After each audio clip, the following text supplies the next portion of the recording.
peshonangizni massaj qilamiz, chunki peshonamiz bu ekran kabida barcha o'sha bizni xafa qilayotgan, bizga yoqmayotgan qandaydir dasturlar, obrazlar peshonamizda yuradi, peshonamizda yashaydi.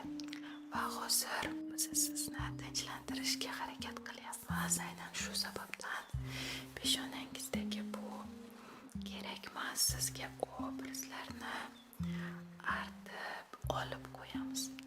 Qani artib qo'yamiz.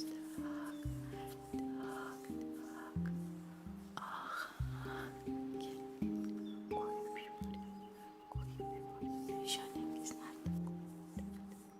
artib faqat